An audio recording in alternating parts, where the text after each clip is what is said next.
Cuman bagi ibu-ibu yang diet memang agak bahaya sedikit. Tapi sebetulnya makanan itu tidak berbahaya. Buktinya saya semua makan, tak ada saya gemuk. Kepiting saya makan, ikan saya makan, tak pernah saya tahan. Makan, tak ada gemuk. Yang buat gemuk itu bukan makanan, pola makan. Kalau pola makannya benar, kita tetap ramping. Ini buktinya. Saudaraku yang dimuliakan Allah Subhanahu wa taala, selesai itu datang pula bapak-bapak membawa produk namanya peci Bengkulu. Datang lagi ibu-ibu membawa produk kain batik Bengkulu. Datang lagi saudara saya membawa air minum dari Bengkulu yang dibacakan ayat-ayat Al-Quran. Namanya Nile, dibawa dari nama Mesir, Sungai Nil. Artinya apa? Semangat bisnis maju di Bengkulu. Bisnis peci, bisnis kuliner, bisnis makanan, bisnis. Ini dodol asli Bengkulu, rasa durian Pak Ustadz. Semuanya ada. Maka jangan lagi berharap tamat kuliah mau jadi PN. Saya ketemu kawan saya di airport. Mat, aku PNS dulu. Sekarang aku keluar dari PNS. Loh, itu siapa? Itu istriku. Rasanya istrimu yang dulu bukan ini. Itu yang ketiga katanya. Keluar dia dari PNS, bisa 3 bininya. Mobilnya besar, rumahnya besar, bininya besar. Ini cita-cita mau jadi PNS. Mau nikah sekali lagi, mengurus surat izin atasan. Pak, tolonglah Pak, saya mau nikah lagi. Kata atasannya, kau pula mau nikah, aku aja belum dapat. Maka anak-anak muda, bangkitkan semangat entrepreneur kalian. Bismillahirrahmanirrahim. La haula wa la quwata illa billah. Gantungkan cita-citamu, wahai anak-anak muda Bengkulu. Macam ada air menetes tadi. Tapi ternyata gerimis tak berarti hujan. Yang penting doa kepada Allah SWT. Apa yang kita lihat hari ini, pentas begitu banyak, tenda tak terhitung. Saya tak tahu tadi mana akhir jamaah ini ujungnya, saking banyaknya. Tak bertepi, inilah betul-betul lautan. Di samping ini yang menjadi batas kita, DPRD Provinsi Bengkulu.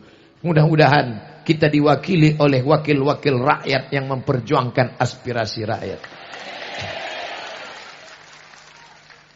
Bisa tak kalau kita angkat alumni-alumni Al-Azhar Kairo, anak-anak yang hafal Quran, diangkat menjadi guru 5 pelajaran agama di SMP, SMA. Quran hadis, akidah akhlak, bahasa Arab, sejarah Islam, fikih. Sehingga anak-anak Bengkulu bisa paham Islam. Bisa apa tidak? 5 guru SMP, SMA, masukkan 5 guru. Quran hadis, akidah akhlak, bahasa Arab, sejarah Islam, fikih. Gajinya dari mana? Honda, honor daerah. Siapa yang mengeluarkan peraturan? Perda, peraturan daerah. Yang membuat perda siapa? Anggota DPR. Yang memilihnya siapa? Ingat DPRD, ingat perda, ingat ajaran Islam, pilihlah caleg-caleg yang memperjuangkan aspirasi umat. Ada Abdul Somad nyebut partai? Ada Abdul Somad nyebut caleg? Jangan-jangan Abdul Somad mau kampanye. Untuk apa saya jadi caleg? Jadi wakil presiden saya tak mau. Saya cuman ingin mengingatkan umat, jangan sampai kerumunan ini menjadi buih di tengah lautan, menjadi pasir di tepi pantai, tak bermakna mubazir. Saya ingin kerumunan ini menjadi kekuatan. Siap? Ingat, 17 April, Rabu pagi 2019, pilih wakil-wakil yang pro kepada umat. Nanti mereka akan datang ke surau, ke langgar, ke musola, bawa karpet 1 gulung. Jamaah, nanti tolong pilih saya ya. Ini DP-nya. Kalau saya menang saya tambah. Kalau saya kalah ini aku jemput balik. Bapak, Ustadz Somad sudah tausiah di depan gedung Bapak. Selama Bapak tidak memperjuangkan, maka Bapak tak akan kami pilih. Kalau Bapak mau kontrak politik, kami akan pilih Bapak. Perjuangkan 3. Pertama, keluarkan perda zakat. Zakat potong atas. Yang kedua, keluarkan perda bagi muslimah yang muslim berbusana muslimah di bumi yang cinta kepada Islam. Yang ketiga, kami tak sanggup menyekolahkan anak kami ke pesantren, mahal karena gurunya honor. Maka keluarkan perda, masukkan 5 pelajaran agama ke SMP dan ke SMA. Siap? Kalau Bapak siap, kami pilih. Kalau Bapak tak siap, Bapak sebar pun duit kami ambil, Bapak tak kami cucu. Ambil duitnya, jangan coblos orangnya. Siap? Duitnya diambil, masukkan ke masjid. Siap? Mulai kecil suara. Ambil duitnya, jangan coblos orangnya. Siap, siap. Ambil duitnya, masukkan ke kota masjid. Siap. Tapi orang Bengkulu sedekah tidak lagi manual. Biasanya kalau saya tabligh akbar ramai begini, langsung disebar kotak. Kotak sedekah. Di Bengkulu tak ada kotak sedekah. Ada?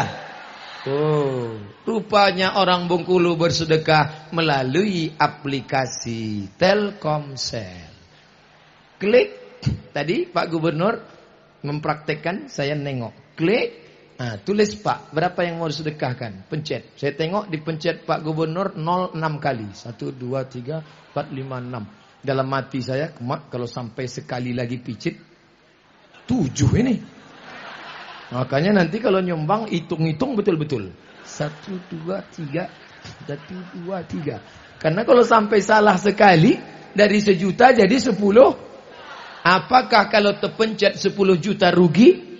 Tidak. Justru yang 10 juta itulah yang akan menolong engkau nanti di padang mahsyar. Betul? Mudah-mudahan banyak yang salah picit. Saudaraku yang dimuliakan Allah Subhanahu wa ta'ala, Abdul Somad hari ini dipakaikan pakaian kebesaran. Terima kasih Ustadz Somad, sudah sudi memakai pakaian adat Bengkulu. Kenapa terima kasih ke saya? Saya lah yang terima kasih. Hari ini saya sudah menjadi orang besar karena bajunya XL.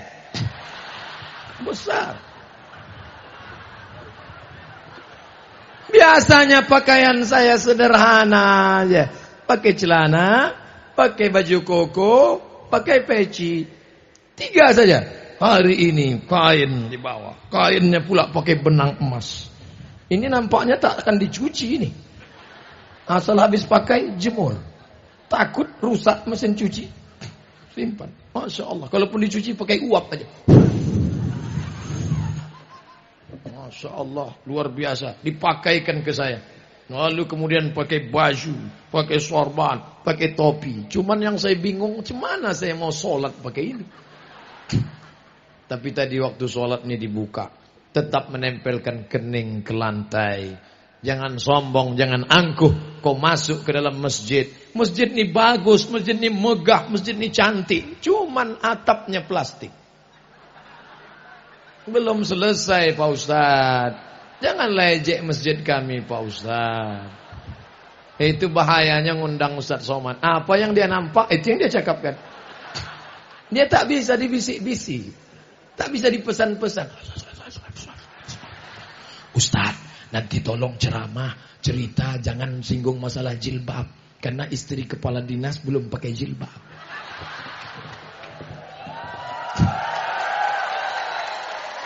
Ini kejadiannya bukan di Bengkulu.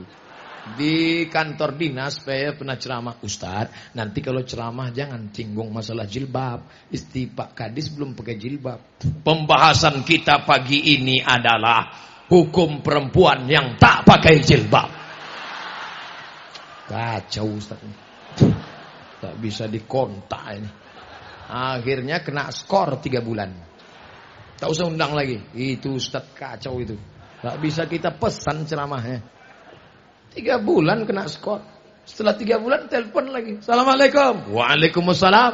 Bisa datang kantor kami Pak Ustadz? I am coming. Katanya saya diskor 3 bulan nggak boleh datang. Iya Pak Ustadz. Sekarang kenapa diundang lagi? Alhamdulillah Pak Ustadz. Yang tersinggung kemarin mati. Rupanya orang yang tersinggung itu cepat mati. Anda tersinggung, waspadalah. Saudara yang dimuliakan Allah, ada pula orang tersinggung, dibuatnya polling. Tersinggung, dibuat polling. Polling. Siapa yang setuju ceramah Ustadz Somad dibuang dari YouTube? Siapa yang setuju? Setuju. Siapa yang tak setuju? Buat tak setuju. Diadakan polling. Yang setuju cuman 3%. Kesian deh. Andai dibuang Abdul Somad dari YouTube, matikah dia? Apa yang ditakutkan hidup ini? Takut tidak terkenal. Saya sudah muak jadi orang terkenal nih. Sudah capek saya. Makan di restoran mesti pakai masker. Saya kalau mau pergi makan di restoran, bawa keluarga mesti pakai masker. Suap dari bawah. Takut tengok. Pergi ke mall beli laptop, pakai topi, pakai kacamata hitam, pakai masker. Sampai di parkir ada yang ikut dari belakang. Ustaz, foto Ustaz. Lalu saya tanya, saya penasaran. Aku sudah pakai topi, pakai masker, pakai kacamata hitam. Kok tahu kau aku Ustaz? Dari mana kamu tahu? Senyum dia. Dari cincin Ustaz. Bisa tahu dia cincin saya. Padahal waktu itu saya belum pakai batu rafflesia. Apalagi kalau saya pakai ini. Ditengoknya. Nah itu pasti Ustaz Somad. Makanya nanti tengoklah. Jadi kalau kalian buat yang begitu-begitu, itu cuman buat saya makin viral aja itu. Sombong kali Ustaz Somad ini. Itu bukan sombong. At-takabbur lil mutakabbir shadaqah. Bukan hadis Nabi. Ucapan Imam Syafi'i. Sombong kepada orang yang sombong adalah sedekah. Betul? Dia mau jatuhkan kita. Kita tidak pernah buat iklan. Hari ini kita tak punya kartu nama. Hari ini kita tak pernah mempopulerkan diri. Kita serahkan pada Allah. Langkahkan kaki dari rumah. Bismillahirrahmanirrahim. Tawakkaltu 'ala Allah. La haula wala quwata illa billah. Jangan keras sekali Pak Ustaz. Kami tak tahan dengar suara Ustaznya menggelegar, sakit jantung kami. Kalau gitu kita perlembut. Wala haula wala quwata illa billahil aliyil azim. Sangka orang saya tak bisa suara lembut. Saya paling bisa lembut. Kenapa Ustaz tak bersuara lembut? Ini kan siang. Habis makan, perut kenyang. Kata pepatah orang Melayu, kalau tegang urat perut, kendur urat mata. Bayangkan kalau saya ceramah pakai suara lembut. Ibu-ibu sekalian, anak-anakku, di hari 50 tahun ulang tahun Bengkulu ini, mari kita bersyukur pada Allah. Mari kita jaga persatuan.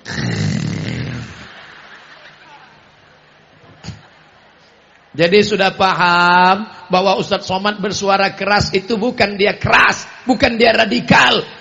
Ustadz Somad itu suaranya aja yang keras, hatinya selembut sutra, my brother. Saudaraku yang dimuliakan Allah, kenapa Ustadz semangat hari ini? Karena yang datang pengajian ini anak-anak muda, betul? Yang tegak di atas itu anak-anak muda. Tengok anak muda. Itu anak muda itu. Kalau orang tua mana berani dia? Itu anak muda. Hati-hati nak, awas jatuh. Kalian yang di situ, aku pula yang cemas. Oh udah, yang merekam nih. Yang merekamnya anak muda. Coba tengok, tengok. Nah, jangan sampai kalian grogi pula. Anak muda. Yang berada di depannya anak-anak muda. Masya Allah, anak-anakku. Bapak Ibu yang dimuliakan Allah Subhanahu wa taala. Tadi saya mulai ceramah jam 1:30. Sekarang pas 2:30. Udah 60 menit saya ceramah. Di mana-mana saya ceramah 60 menit sesuai yang tertulis di botol 600 ml. Tapi ternyata ceramah di Bengkulu ini waktu tak terasa. Rasanya baru 15 menit aja. Kata jamaah, Ustadz yang 15 menit, kami udah berpeluh dah. Peluh sebesar jagung menetes dari kulitmu akan menjadi balasan amal soleh di akhirat.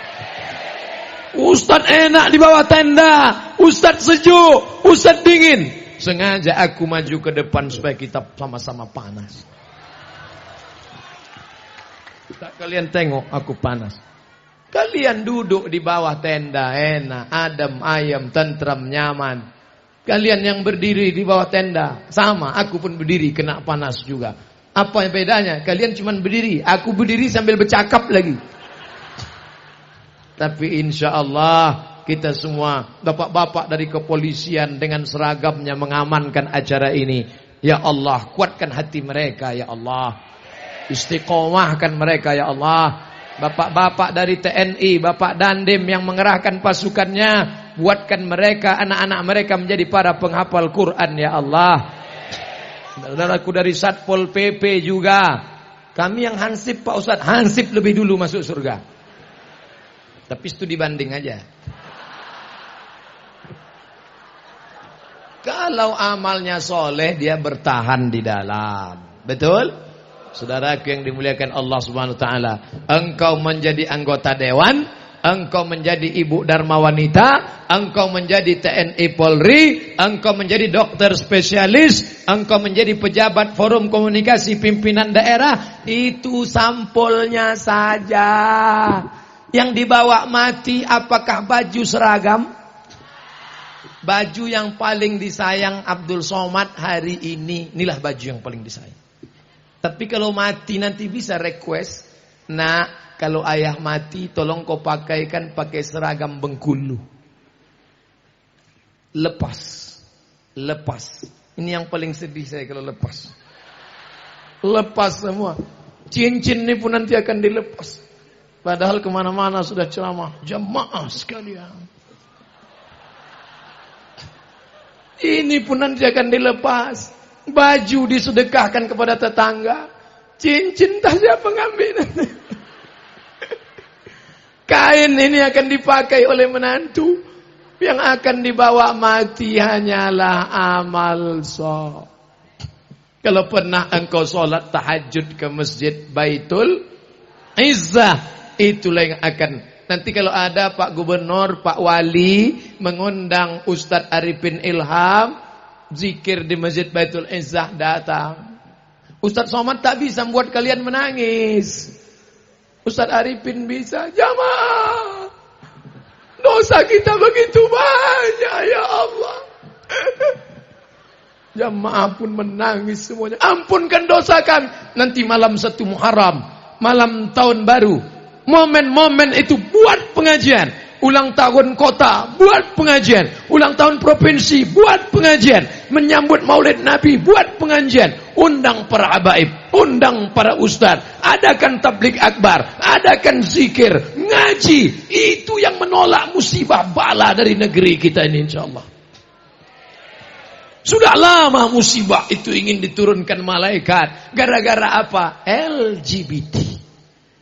Jangan lagi sebut LGBT. LGBT terlalu keren. Banyak bangga. Gue LGBT nih. Terlalu keren LGBT. Ganti namanya. Menunjukkan perbuatannya yang jelek, kotor, jahat, buruk, najis, nista. Lalu apa namanya Pak Ustadz? Pencinta lobang tai. Ini cakap Ustadz Somad nih tak sopan. Di depan Bapak Ketua MUI, di depan Bapak Kepala Kantor Kementerian Agama. Kenapa Ustadz ngomong begitu? Supaya muncul rasa jijik, rasa kotor, rasa najis. Gara-gara itulah musibah turun. Bengkulu harus kita jaga dari perbuatan maksiat. Pergaulan bebas, LGBT, kontes bencong.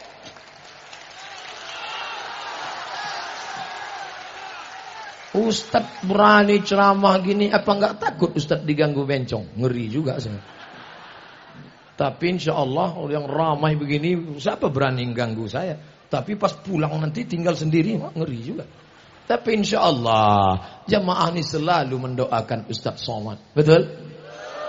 Datang WA ke HP saya. Ustadz Somad, setiap saya sholat sunat selalu saya baca Qul huwallahu ahad, Allahu samad. Dan selalu saya ingat Ustadz. Saya kalau yang SMS nenek-nenek tak apa-apa. Anak gadis pula. Bapak Ibu yang dimuliakan Allah Subhanahu wa taala, supaya selamat anak muda kita dari LGBT, tawuran, perluan bebas, narkoba, zina, masukkan mereka ke pondok pesantren. Yang sudah masukkan anak ke pesantren, alhamdulillah. Yang belum masukkan anak ke pesantren, na'udzu. Ustadz Somad dulu kuliah di mana? Al-Azhar Kairo, Mesir. Habis dari Mesir ke mana? Maroko S2. Tak tahu kalian saya ini 4 tahun di Mesir, 2 tahun di Maroko, 6 tahun saya di Arab. Ustadz, kalau cuma lama di Arab, unto lebih lama lagi Ustadz. Ternyata sampai di Bengkulu, sayalah anak Al-Azhar yang paling muda, angkatan 1998. Di sini ada kakak saya, abang kelas saya, duduk di samping saya, asli putra Bengkulu. Abang di Al-Azhar tahun berapa? 1995. Abang saya ada di sini, kakak kelas saya. Artinya apa? Orang Bengkulu lebih dulu ke Al-Azhar daripada saya. Maka lanjutkan. Kirim anak-anak bapak, kirim anak-anak ibu, biarkan dia jauh. Terbang sejauh terbang mata memandang. Tapi nanti di hari petang dia akan pulang. Dia yang akan memimpin masjid. Dia akan membuat tabligh akbar. Ini banyak orang tua tak mau menyekolahkan anak ke agama. Nanti anak saya sekolah agama jadi apa? Mati nanti dia tak makan. Memang kami sekolah agama ini tak kaya. Kaya kali tidak. Miskin kali pun tidak. Tapi komen-komen orang, coba tengok di YouTube, di FB. Ustaz, jadikan aku yang kedua ya. Dunia yang kau kejar, akhirat melayang. Tapi kalau akhirat yang kau kejar, dunia bersimpuh di bawah tapak kakimu. Betul? Wakafkan anakmu sekolah agama. Sekolahkan anakmu untuk menolong agama Allah. Intan surullah, kalau kau tolong agama Allah, yansurkum, Allah menolong kalian. Wakafkan anak kalian untuk agama Allah. Allahu Akbar. Kalian urus rumah Allah, kalian muliakan hamba-hamba wali-wali Allah. Allah menyelesaikan masalah kalian. Di mana letak iman? Ini orang takut betul. Takut pensiun makan apa? Takut nanti anak tinggal di mana? Takut akhirnya korupsi, nepotisme, riba, haram. Jurusnya jurus cap gayung. Cedok sana, cedok sana, cedok. Dulu cuma ada uang tunjangan. Ini uang tunjang, uang sipak, uang sikut, uang sundul, uang tunjang. Duit haram kau suapkan ke anak-anakmu. Berdoa kau siang dan malam. Nah, kau sudah kuliahkan S1, kau sudah kuliah S2, ini siapkan 100 juta untuk nyogok. Kau siapkan sogok makan haram. Orang yang bekerja, baik PNS maupun swasta, hasil dari nyogok, gajinya haram, tunjangannya haram, SPPD-nya haram, uang gaji 13-nya haram. Berapa lama kau nikmati duit haram itu? Hanya sekedar 58 tahun. Itu pun kalau malaikat maut tak datang lebih awal. Cari sana, cari sini, cari sana, cari sini, ambil sana, ambil sini, cedok sana, cedok sini, sundul sana, sifat sini, sikut sini. Mati. Hai bapak, ingatlah pak, kau ambil duit haram, kau makan duit haram, kau kejar duit haram. Kau tidak menikmatinya. Begitu kau mati, rumahmu diambil orang, binimu diambil brownies, berondong manis. Dulu yang membuat rumah itu siapa? Bapak. Yang mencari arsiteknya siapa? Bapak. Yang mencari tukangnya siapa? Bapak. Tempat tidur sudah pindah, karpet-karpet sudah pindah, keramik-keramik sudah pindah. Orangnya belum pindah. Begitu mau pindah, kaki tersandung pintu, jatuh, mati. Satu jengkal pun rumah itu tidak mau kau tempati. Kenapa? Karena engkau setumpuk daging busuk yang akan dimakan cacing tanah. Betul? Tapi jangan gara-gara ini besok rapat Pemda, Pak Gubernur nanya, Bapak-bapak kepala dinas, kepala bidan, kepala kantor, bagaimana kemajuan visi misi Bengkulu 20 tahun ke depan? Tak usah rapat Pak Gubernur, kami mau mati aja. Jangan. Saya cerita mati ini supaya kita takut melakukan perbuatan dosa. Begitu juga dengan ibu. Rambut dibuka. 3 warna merah kuning kelabu. Gaya-gaya fang. Dapat duit beli cincin emas. Dapat duit rantai emas. Dapat duit gelang emas. Gelang tangan sudah 2. Gelang kaki pasang. Kerincing, kerincing, kerincing, kerincing, kerincing. Pergi undangan. Feodal, mental penjajah, suka menengok orang susah. Sudah tahu ekonomi sulit, susah, morat-marit, ditunjukkan emas. Jam berapa ya? Gatal. Kalau kau kaya bukan dengan gelang emasmu besar.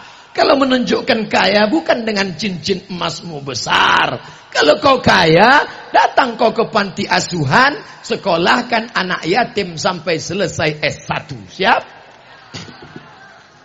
Siapa yang kaya di sini? Siapa yang banyak duit di sini? Pulang dari sini, cari panti asuhan, tanya, Pak panti asuhan, berapa anak yatim yang belum sanggup bayar sekolah? Berapa anak fakir yang belum bayar uang sekolah? Berapa kursi yang patah? Berapa meja yang rusak? Berapa whiteboard yang lapuk? Berapa atap yang bolong? Berapa lokal yang belum dikasih semen? Bapak mau bantu? Enggak, mau nanya aja. Tolonglah. Itu yang akan menolong di hadapan Allah Subhanahu wa ta'ala. Saudaraku yang sedang kena panas terik. Terasa panas? Yang mengatakan tak panas bohong, karena saya pun kepanasan. Panas di sini belum ada apa-apanya saudaraku. Di akhirat nanti sejengkal dari kepala, ada yang tenggelam karena keringatnya sampai ke lutut, ada yang tenggelam karena keringatnya sampai sepinggang, ada yang tenggelam sampai seleher, tapi ada yang dapat naungan tenda di padang mahsyar. Siapa itu? Orang yang mulai bingung. Ada yang bilang bersolawat, ada yang bilang bersolat, ada yang bilang bersodakoh, ada yang bilang bersomat. Kullu mri'in tahta zilli sodakotihi. Setiap orang akan bernaung di bawah sodakoh. Kalau ibu bersodakoh 100 juta, insya Allah tendanya di akhirat setebal atap masjid Baitul Izzah. Itu 100 juta. Kalau 1 juta itu tenda inilah 1 juta. Ini 1 juta. Kalau 500 ribu triplek 500 ribu. Kalau 5 ribu itu koran Bengkulu Tribun. Nanti kalau nampak di akhirat ada yang pakai koran, ini yang ini 5.000. Mereka yang di dunia pakai koran boleh jadi di akhirat beton. Yang pakai payung di dunia jangan hina orang, jangan tunjuk orang, jangan lecehkan orang, jangan underestimate. Berapa banyak di dunia tak masyhur, bukan siapa-siapa, tidak terkenal, tapi di akhirat dialah yang paling mulia. Hari ini Ustaz Somad ceramah di depan ribuan jamaah, depan, belakang, kanan, kiri, tak nampak ujungnya. Tapi ternyata di akhirat ada orang yang lebih mulia. Dia bukan ustadz, dia tidak pernah di Kairo, dia tidak LCMA, dia tidak haji. Dia mantan preman bertato tapi berhasil menyelamatkan kawannya belumnya tak sholat menjadi sholat. Amin. Dia bukan ustadz, pakaiannya biasa aja. Dia mantan preman, tatonya tegap, sebelah kanan ular kobra. Setelah tua dia kena diabetes, kurus, gambar cacing. Tapi setelah dia tobat, datang dia ke rumah tetangganya, diketuknya pintu. Assalamualaikum Pak Haji. Waalaikumsalam. Ayo kita ke Masjid Baitul Izzah Pak Haji. Ustaz kau ajak aku. Kau belum lahir aku dah haji. Tak tahu kau haji. Besok dia tak berhenti. Assalamualaikum Pak Haji. Waalaikumsalam. Ayo kita ke Masjid Baitul Izzah Pak Haji. Jangan kau ajak-ajak aku. Aku di Masjidil Haram sholat 1 rakaat sama dengan 100.000 rakaat di Baitul Izzah. Besok datang dia lagi. Pak Haji, ayo ke masjid. Kalau tidak nanti kami campakkan Bapak ke laut. Pucat Pak Haji. Ayalah. Dia tidak ceramah tabligh akbar, tapi dia sudah menyelamatkan satu orang yang tak peduli kepada masjid. Ayyadiyallahu bika rajulan wahidan. Satu orang dapat hidayah karena engkau. Khairum min umurin na'am. Lebih baik daripada engkau memiliki seekor onta yang merah. Onta berwarna merah zaman Nabi adalah kendaraan termahal. Kalau sekarang itu mungkin Harley Davidson. Kalau mobil tuh sekarang mungkin sedan Ferrari merah metalik, pintunya 2, harga 5 miliar. Ternyata mobil ini makin sedikit pintunya makin mahal. Nanti 2020 keluar mobil tak berpintu sama sekali. Masuk melompat aja dia. Macam truk sawit.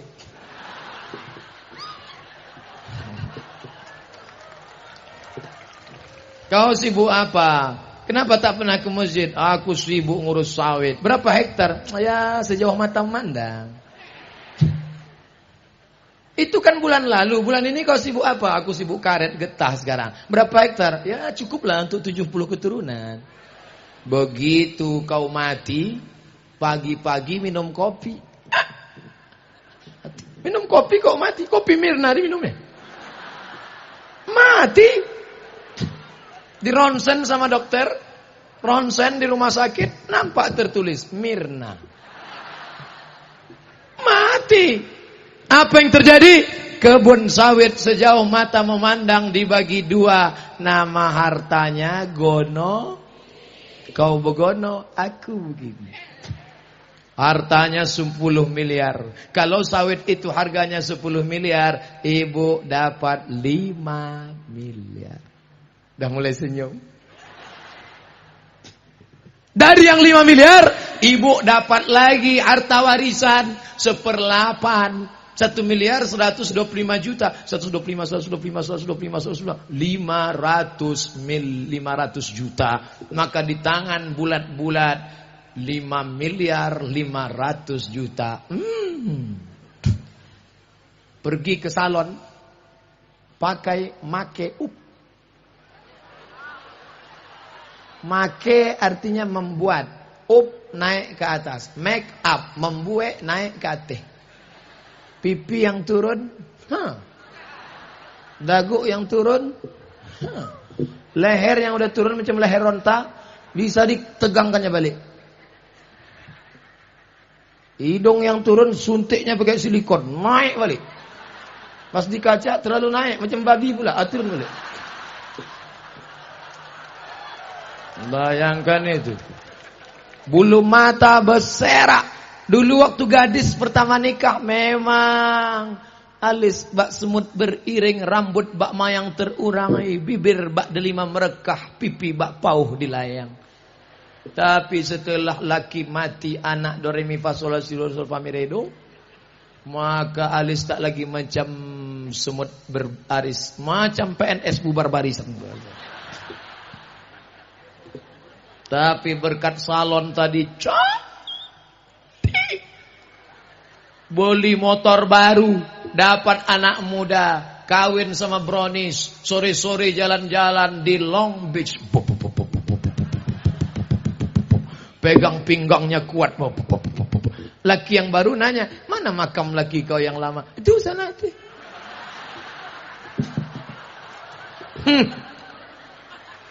Waspadalah. Kau pikir kau akan abadi. Sekarang kata-katanya lembut. Abang jangan jauh-jauh ya. Adik gak bisa sendiri tanpamu. Dunia hampa gitulah. Jangan lama-lama pergi. Setengah napasku pergi. Setengah napas pergi itu artinya sesak napas. Ingat mati. Tertulis Tuan Guru as'alu an imamah. Tuan Guru, aku minta sorban. Tak mungkin sorban ni ku berikan anakku. Inilah satu-satunya sorban dari Bengkulu. Kalau aku mati nanti, ada lagunya itu. Andai ku mati. Ini setelah pulang ke Pekanbaru, akan saya tempel ke dinding, di bingkai, ditulis oleh-oleh dari Bengkulu ulang tahun emas yang ke-50.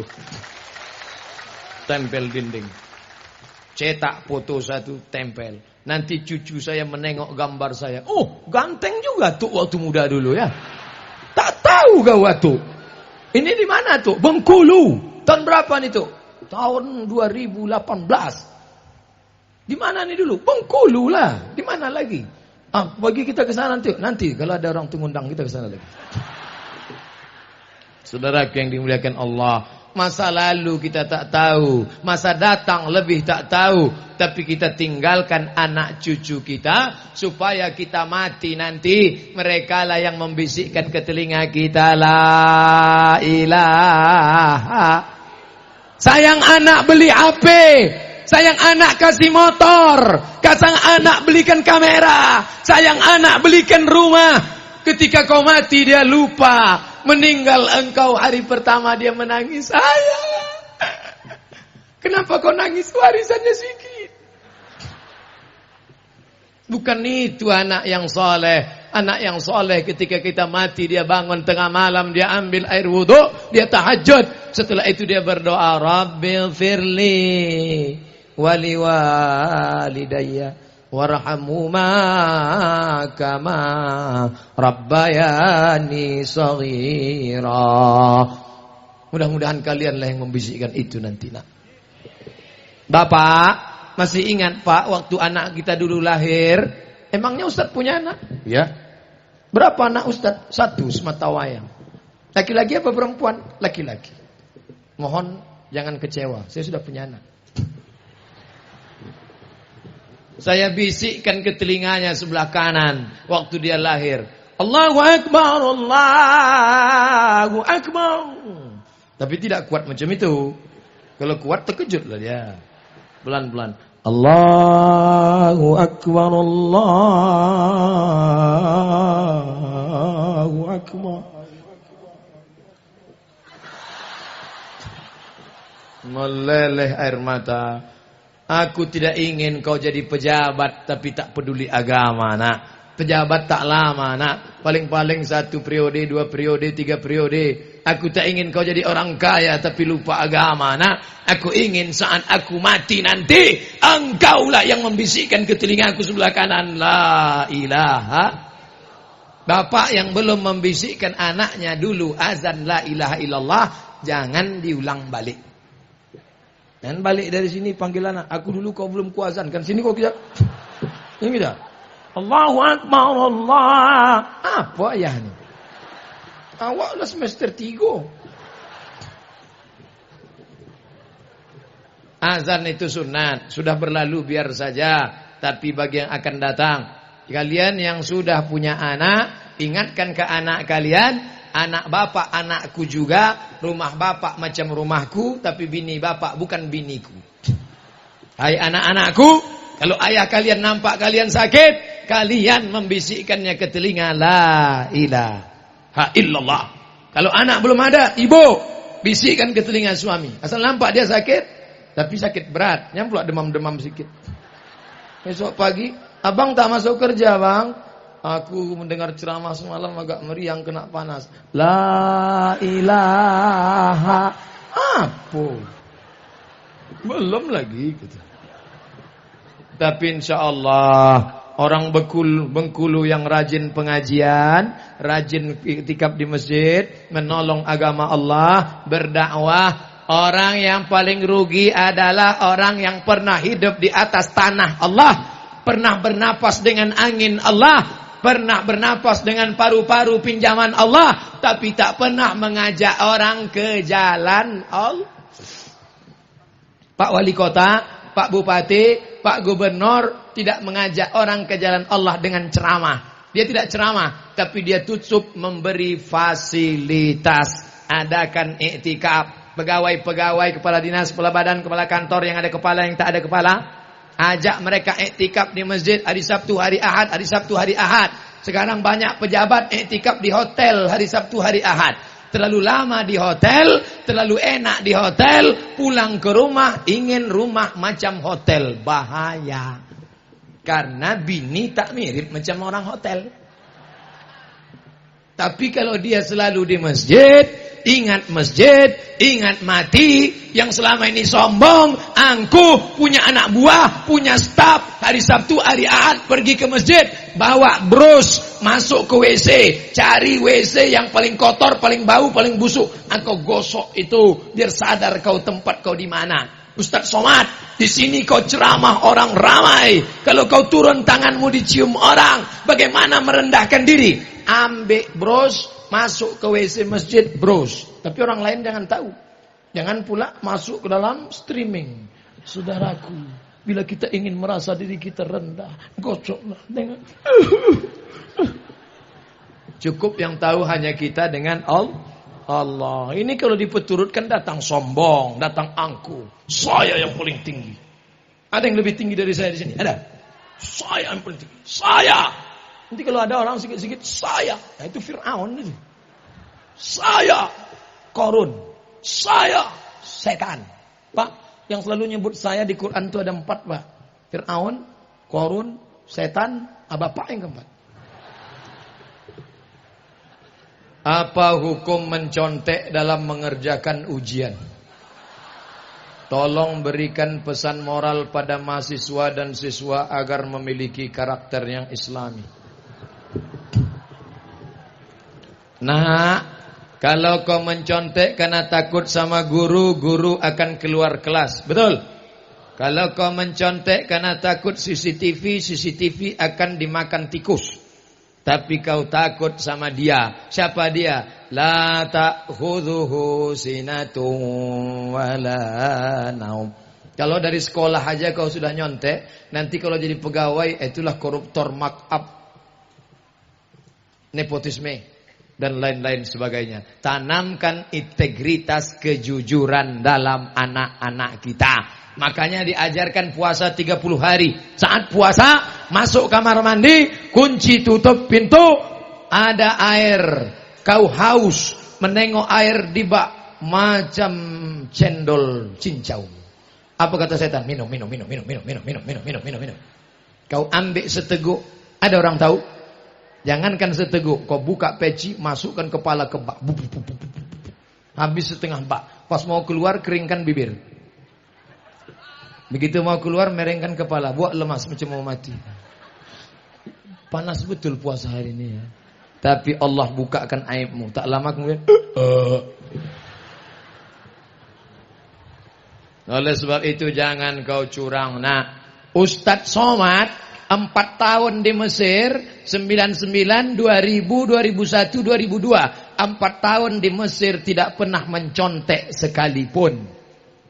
Kok hebat Pak Ustaz? Bukan saya takut sama Allah, petugasnya ketat.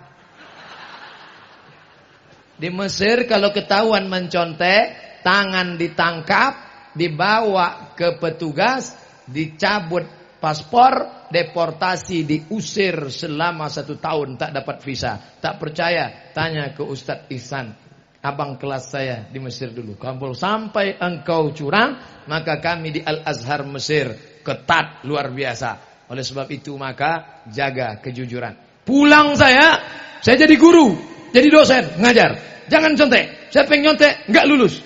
Apa kata mahasiswa? Sama ustadz aja yang tak boleh, yang lain boleh kok. Pusing saya, gimana caranya? Akhirnya saya dapat jurus. Saya buat soal saya bagi. Boleh contek Pak Ustadz? Silakan. Pas tengoknya, lain soalnya. Saya buat soalnya 1, 2, 3, 4, 5 beda. 10 bangku baru sama. Mau contek silakan. Maka guru harus cerdas. HP-nya sudah cerdas. Sahkah seorang ayah menikahkan anak hasil zina? Bonceng sana, bonceng sini, bonceng sana, bonceng sini, bonceng sana, bonceng sini, gembung masuk angin. Hamil 2 bulan, 3 bulan, 4 bulan, 5 bulan. Sebelum lahir dinikahkan. Itulah akad nikahnya, bapaknya giginya rapat. Aku nikahkan engkau dengan anakku dengan cucu. Hei, jangan datang sini lagi. Karena anak dalam keadaan hamil, baik 6 bulan maupun lebih maupun kurang, maka anak yang nikah tadi nikahnya sah. Nama bukunya Al-Fiqhul Islami wa Adillatuh. Nama penulisnya Syekh Wahbah Az-Zuhaidi. Nikahnya sudah sah. Itulah mengapa Pak Kua, Bapak Kementerian Agama, tidak pernah bertanya, ini berapa bulan? Itu bukan pertanyaan Pak Kua, itu pertanyaan dokter. Nikah kan sah. Yang jadi masalah, setelah anak lahir muncul 4 masalah. Masalah yang pertama, anak ini kalau lahir tak boleh pakai bin bapaknya. Jadi pakai bin apa? Terserah. Bin kepiting, bin Long Beach, bin Batu. 2, nanti kalau si bapak mati, anak tak dapat harta warisan karena tak ada hubungan nasab. 3, ternyata lahir anak pertama laki-laki, habis itu lahir adiknya perempuan. Si bapak mati, si abang anak pertama tak bisa jadi wali karena dia saudara seibu tak bisa jadi wali. 4, lahir anak pertama perempuan cantik, gadis jelita, dipinang oleh anak lajang. Ketika nikah, maka si bapak tidak bisa jadi walinya. Maka walinya wali apa salah saya? Ini anak saya, rambutnya sudah tes DNA, air liur sama matanya sama. Coba tengok, mirip. Itu bukan anakmu, Mas Bro. Anak saya. Bukan. Kenapa? Karena kamu mencoblos sebelum hari H. Hai anak-anakku yang perempuan, hai adik-adikku yang perempuan, kalau datang anak lajang menggodamu, merayumu, Adinda, mau nggak sama abang? Datang kau ke rumah kalau memang kau jantan. Kalau kau jantan, datang ke rumah. Kalau di sini jantan ayam, datang ke rumah. Karena kalau kalian mau dipegang-pegangnya, dibawanya jalan-jalan, dibawanya naik motor, maka nanti kalau terjadi sesuatu hal yang hamil 9 bulan 10 hari, laki-laki apa perempuan? Perempuan. Yang melahirkan anak meregang nyawa, laki-laki apa perempuan? Perempuan. Yang sakit, yang keguguran, yang nipas, yang wilada, perempuan. Maka jaga kehormatan kalian, anakku, adikku, saudaraku. Saya bukan menceramahi, saya sedang memberitahu adik saya, anak perempuan saya, keponakan saya, jaga kehormatan kalian. Kalian pun yang lajang-lajang, jangan kalian rayu-rayu perempuan, jangan kalian goda-goda. Perempuan ini adalah adik kalian, perempuan ini adalah kakak kalian. Bagaimana kalau adik perempuan kalian dikorbankan orang? Bagaimana kalau kakak perempuan kalian diperkosa orang? Bagaimana kalau saudara perempuan kalian dianiaya orang? Maka jangan lihat perempuan sebagai korban. Siap jaga perempuan. Sudah, mereka sudah berjanji. Adapun yang sudah sempat pacaran, cari nomornya, cari di HP, delete. Buka FB, cari namanya, unfriend. Buanglah mantan pada tempatnya. Pak Ustadz, saya ingin nanya, ingin menjadi orang beriman. Antuk minabillah, percaya sama Allah. Wa malaikatihi, percaya malaikat. Wa kutubihi, percaya pada Quran, Zabur, Injil, Taurat. Wa rusulihi, percaya kepada Rasul Adam, Idris, Nuh, Salih, Ilyas, Ilasa, Zakaria, Musa, Yahya, Isa, Daud, Sulaiman, Ayub, Zulkifli. Percaya kepada hari kiamat, bahwa dunia ini akan hancur berkeping dan engkau akan mati. Yang terakhir, percaya kepada takdir. Tapi takdir ini jangan main-main dengan takdir. Ini sekarang banyak orang main-main dengan takdir. Anak mahasiswi pulang ke kampung, pacaran, hamil. Setelah hamil bapaknya marah. Kenapa kau hamil? Kenapa bisa hamil? Ayah, terima aja. Ini takdir ya. Pulang kampung nilai IP 2,0. Kau ku kasih uang, ku belikan motor, ku belikan rumah, ku kasih duit. Kenapa bisa IP mau 2,0? Ayah, ini 2,0 ini takdir ya. Menjadi orang Bengkulu, menjadi orang Jawa, menjadi orang Batak, menjadi orang Minang, itu takdir yang tidak bisa dipilih. Ada bapak memilih jadi orang Bengkulu? Tidak. Abdul Somad jadi orang Riau? Kita tidak pernah milih. Karena malaikat tidak pernah bawa kertas multiple choice. Kau mau jadi orang apa? A, Arab, B, Batak, C, Cino. Tapi menjadi orang baik dan tak baik adalah pilihan. siang ini mau duduk di rumah nonton TV tidur sampai sore atau datang mendengarkan pengajian? Itu kita memilih atau Allah memilih? Kita menyesuaikan pilihan dengan pilihan Allah. Kalau kita kalahkan kehendak kita, kita maunya makan enak, tapi kita beli makan biasa sedekah pada anak yatim. Kita maunya beli cincin emas, kita kalahkan nafsu kita belikan semen, wakafkan ke masjid. Maka pada saat itu kita namanya dapat taufik dan hidayah. Oleh sebab itu mudah-mudahan anak-anak gadis kita, anak lajang kita dapat taufik dan hidayah dari Allah. Ustadz sehat dan panjang umur, amin. Saya mau nanya, apa hukumnya kalau suami tidak sholat dan puasa sementara istrinya rajin ibadah? Ibu punya 6 orang wali. Berapa wali ibu? 6. Tapi katanya 9 Pak Ustadz. Itu wali songo. Wali yang 6 itu pertama ayah. Habis ayah atuk.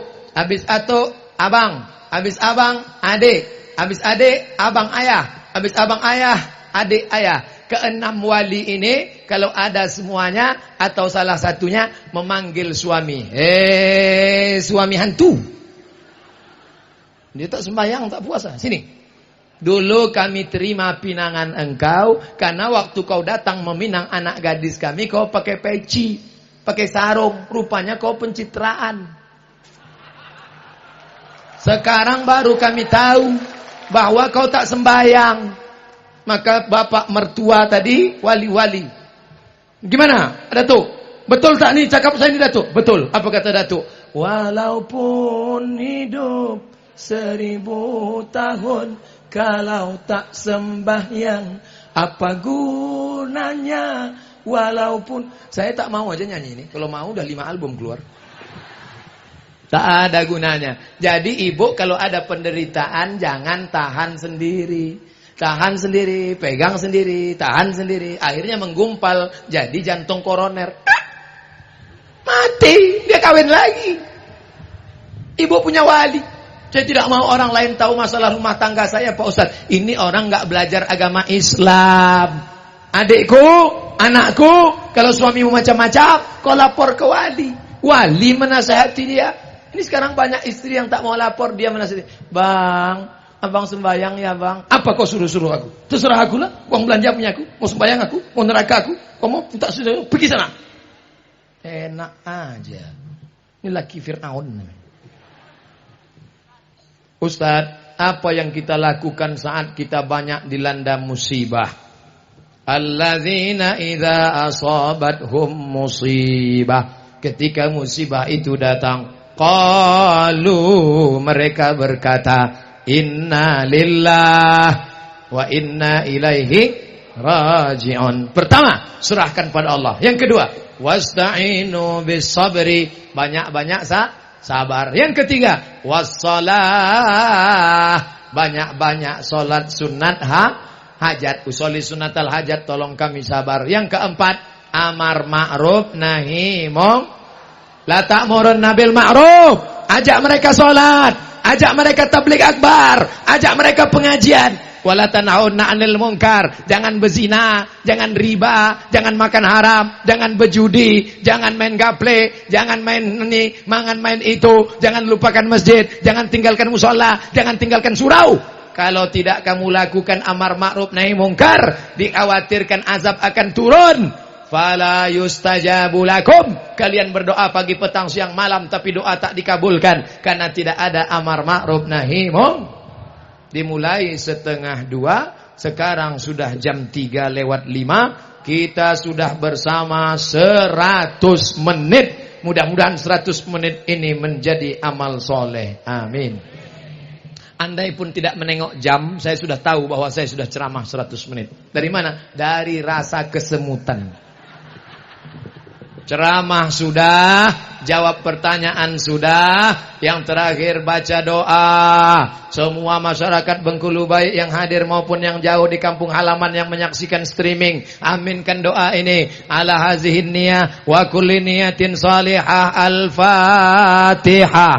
A'udzu billahi minasy syaithanir rajim. Bismillahirrahmanirrahim. Alhamdulillahi rabbil alamin. Ar-Rahmanirrahim. Maliki yaumiddin. Iyyaka na'budu wa iyyaka nasta'in. Ihdinas siratal mustaqim. Siratal ladzina an'amta 'alaihim ghairil maghdubi 'alaihim waladdallin. Amin. Allahumma anzilir rahmata wassalamata wal barakata ala hadhil jamaah. Turunkan keselamatan, kerahmatan, keberkahan kepada seluruh jamaah yang hadir dalam tabligh akbar ulang tahun emas ke-50 tahun Bengkulu ini ya Allah. Allah mawaffiq ulata umurina, Bapak Gubernur, Bapak Wali Kota, Bapak Bupati, Bapak Forkompinda, condongkan hati mereka untuk menolong agamamu ya Allah. La tada' lana dzamban illa ghafartah. Kami yang banyak lupa, silap dan salah keluar dari majelis ini, ampunkan dosa-dosa kami ya Allah.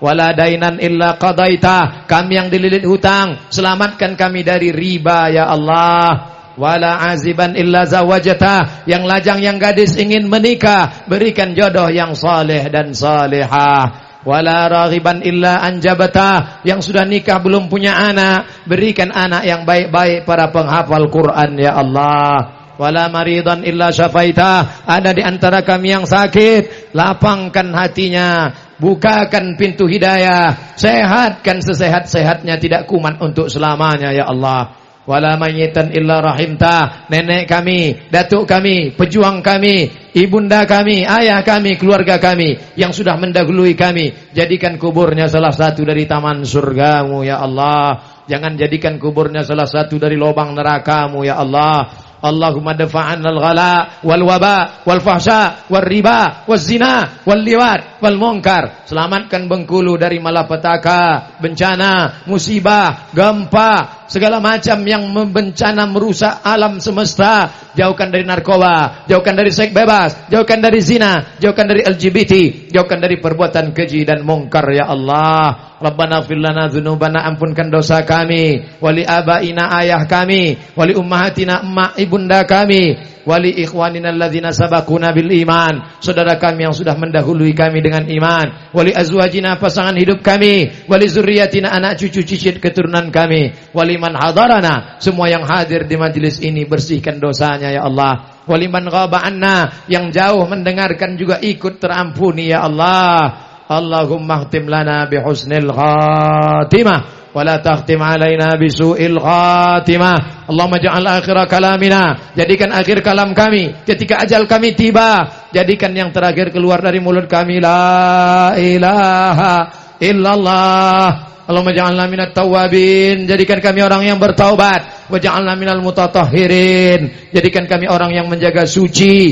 Saat datang kemari lapangan masjid ini bersih dan suci, kami tinggalkan dalam keadaan suci. Tisu, sampah, botol kami bawa semua. Kami ingin menjaga kesucian hati, badan, tempat masjid kami ya Allah. Allahumma alif baina qulubina, jadikan kami bersatu menolong agamamu, bersilaturahim, jangan berkelahi, bersimpah darah, jangan sampai kami mengorbankan saudara kami. Ada saudara seiman, ada saudara sebangsa, ada saudara setanah air. Allahumma ja'al akhir kalamina indan tihai ajalina, jadikan akhir kalam kami ketika ajal kami sampai, yang terakhir keluar dari mulut kami la ilaha illallah Muhammad Rasulullah sallallahu alaihi wasallam. Rabbana atina fid dunya hasanah wa fil akhirati hasanah wa qina adzabannar. Wa sallallahu ala sayyidina wa maulana Muhammad wa ala alihi wa sahbihi wasallam. Walhamdulillahi rabbil alamin. Taqabbalallahu minkum minna wa minkum taqabbal ya karim. Pulang dengan tenang, jangan berdesak-desakan. Ambil tutup-tutup botol, ambil sampah-sampah. Saya sendiri saya bawa, saya kantongi, buang pada tempatnya. Terima kasih segala perhatian, mohon maaf segala kekhilafan. Selamat ulang tahun emas Provinsi Bengkulu yang ke-50. Semoga negeri ini menjadi baldatun thayyibatun wa rabbun ghafur. Wassalamualaikum warahmatullahi wabarakatuh.